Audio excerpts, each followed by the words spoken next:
Assalamualaikum warahmatullahi wabarakatuh. My name is Ilham Nugroho. I will discuss about Chapter 2, Research Approach in Education. Educational research is typically classified into two broad categories, quantitative and qualitative research. Each approach has its own methodology and terminology. Quantitative research uses objective measurement to gather numeric data that are used to answer questions or test preliminary hypotheses. It generally requires a well-controlled setting. Qualitative research, in contrast, focuses on understanding social phenomena from the perspective of the human participant in the natural setting. It does not begin with formal hypotheses, but it may result in hypotheses as study unfolds. Quantitative and qualitative research stem from different philosophy assumptions that shape the way research approaches problems and collect and analyze data. Quantitative research original in positivism, a philosophic view formulated in Europe 19th century. Positivism is often considered the traditional scientific method, which involved hypothesis testing and objective data gathering to arrive at findings that are systematic, generalizable, and open the replication by other investigators. Qualitative research is based on a different philosophy approach which sees the individual and or her world as interconnected, that essentially that one has no existence without the other. It sees social reality as unique. Thus, research can only understand human behavior by focus on the meaning that events have for the people involved. You must look not only at what people do, but also at how they think and feel, and you must attempt to understand their reality. The intended result of a qualitative research study is narrative report, so rich and comprehensive, that you can understand the social reality experienced by the participant. Furthermore, because research do not know in advance how naturally occurring event will unfold or what variable might be important, they do not begin study with hypotheses. Quantitative research might be further classified as either experimental or non-experimental. Experimental research study variables, which are characteristics that take on different value across people or things. Experimental research involves a study of the result of systematic manipulation of one variable on another variable. The manipulated variable is called the experimental treatment or independent variable. The observer and measurer variable is called dependent variable. For example, assume a university research wants to investigate the effect of providing online feedback to students immediately following course examination. Using two sections of economic taught by the same professor, the researcher using a random procedure will select one section to receive immediately online feedback about their performance on test question. The other section will receive feedback during their next class session or independent variable. The research will compare the two sections, exam score and their final grades in course dependent variable. If test score and final grade were higher than could be accounted for by chance in the section receiving online feedback, the research could tentatively conclude that there is evidence the online feedback, treatment, or independent variable contribute to greater learning than the in-class feedback. And number 2 is non-experimental research. In non-experimental research, quantitative research, the researcher identifies variables and might look for relationship among them, but does not manipulate the variable. Major forms of non-experimental research are relationship studies, including ex post facto and correlation research and survey research. Ex post facto research is similar to an experiment, except the research does not manipulate the independent variable, which has already occurred in the natural course of events. The researcher simply compares group differing of a pre-existing independent variable to determine any relationship to the dependent variable. Because there is no manipulation or control of the independent variable, one must be very careful regarding the conclusion that drawn about any observed relationship. The variable in this type of research different kind rather than in amount. Later, we refer to this as category variable. For example, to answer the question, what is the effect of part-time work on school achievement of high school students? One will use the ex post facto method. The research will not manipulate the life of high school students by having some take part-time job and other not. Instead, the research will identify studies who already work part-time and compare their achievement with that of students who do not work. Because research lacks control over manufacture, they must be especially careful in interpreting in the result of ex post facto investigation. Correlation research gathers data from individual or two or more variables and then seeks to determine if the variable as correlates. Correlation means the extent to which the two variables vary directly, or positive correlation, or inversely negative correlation. The degree of relationship is expressed a numeric index called of coefficient of correlation. Correlation research might ask about the relationship between the quality of writing sample products by income collect freshmen and their academic performance during freshman year. Thank you. Wassalamualaikum warahmatullahi wabarakatuh. I will explain about qualitative research. Qualitative researchers seek to understand a phenomenon by focusing on the total picture rather than breaking it down into variables.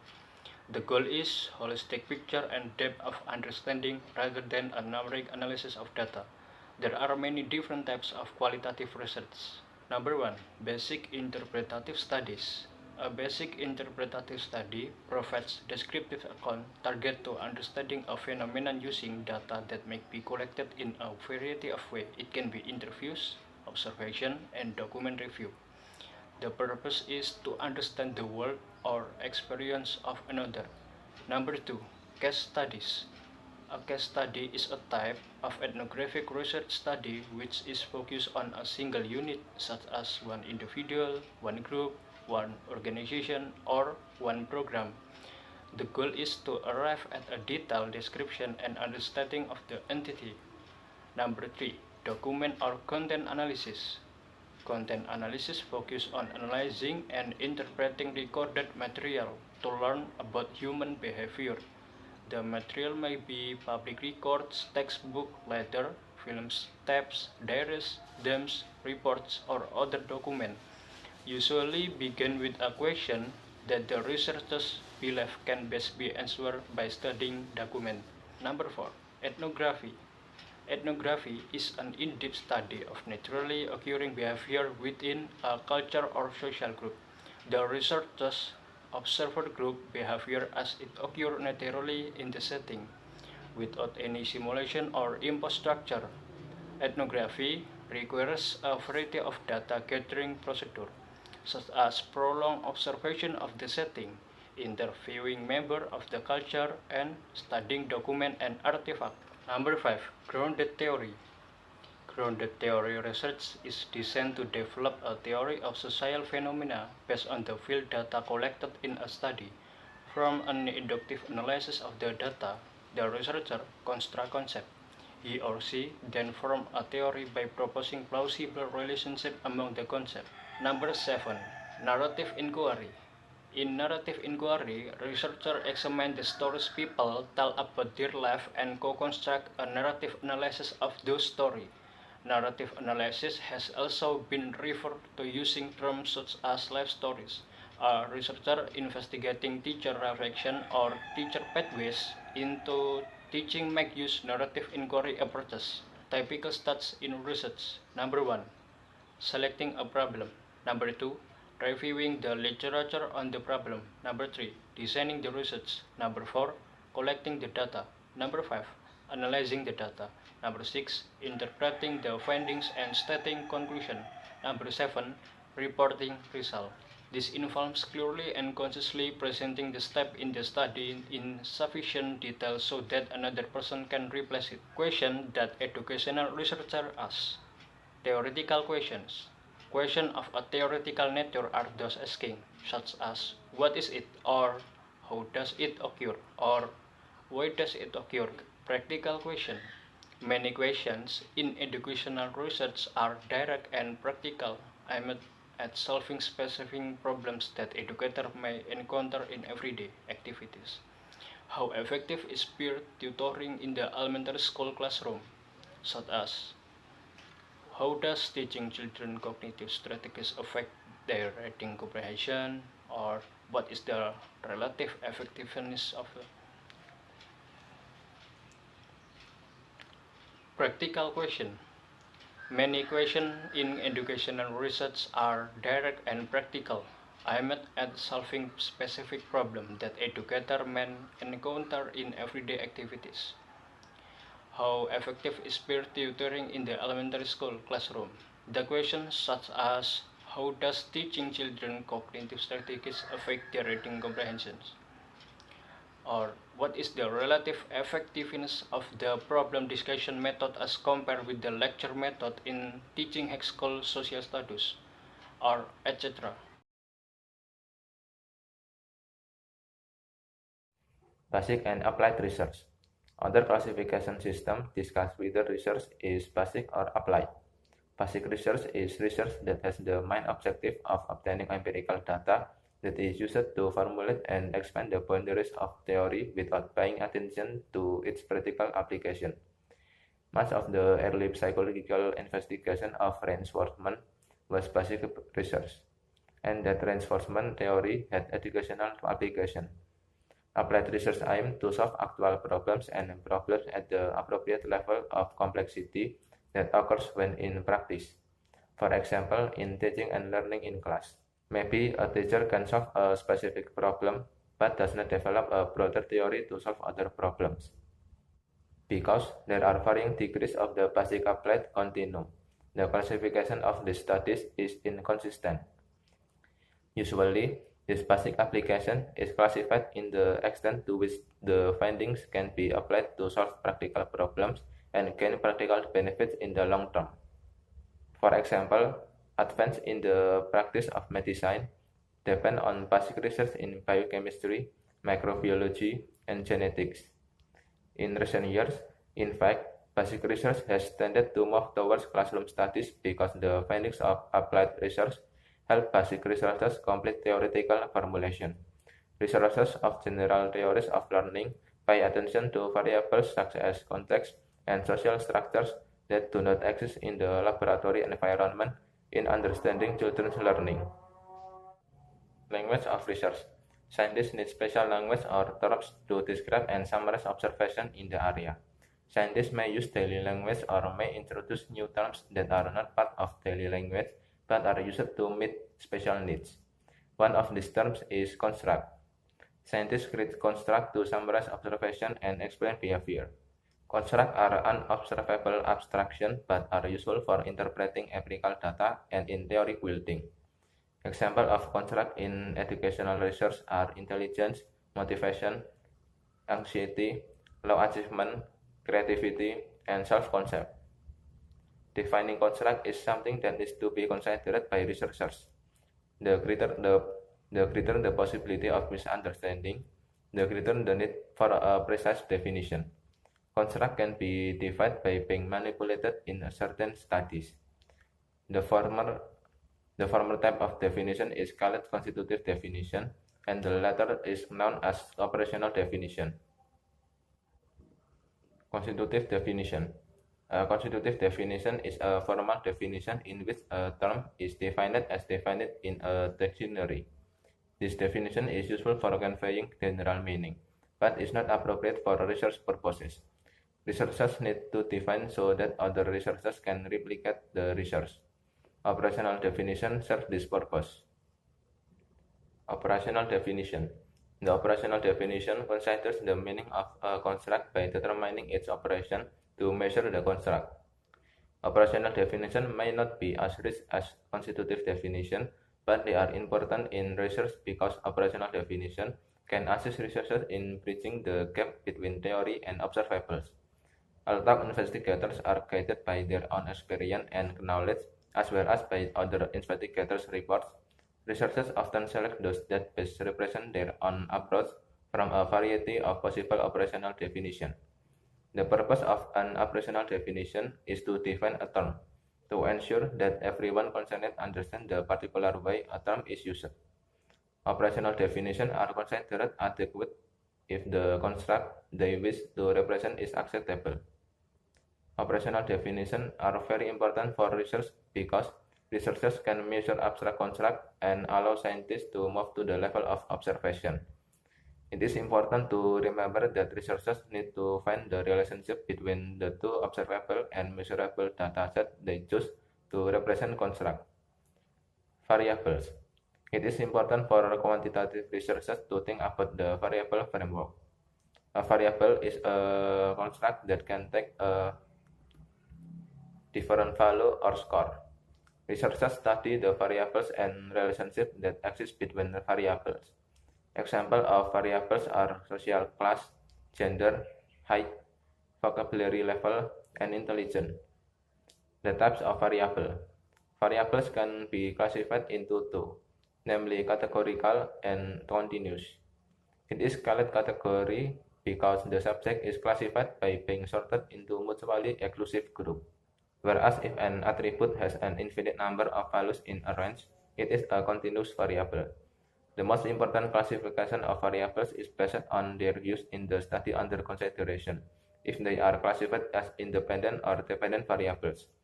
The independent variable is an antecedent to be dependent variable and is known or hypothesized to affect the dependent variable, which is the outcome. In experimental studies, the treatment is the independent variable, and the result is the dependent variable. In non-experimental studies, it is often more difficult to label a variable as independent or dependent. We call variables that inevitably precede other variables in time as independent variables. In some other cases, it is not possible to distinguish which variables are antecedent and which one follow. It is possible for a variable to be the independent variable in one study and the dependent variable in another. It depends on the research objective. If the researcher investigates the effect of motivation on achievement, then motivation is the independent variable. However, if the researcher wants to know the effect of testing procedures, class grouping arrangement, or assessment procedures on student motivation, motivation becomes the dependent variable. Constant. A constant is a fixed value in a study, which means the opposite of a variable. If all subjects in a study are x greater, then the greater level is a constant.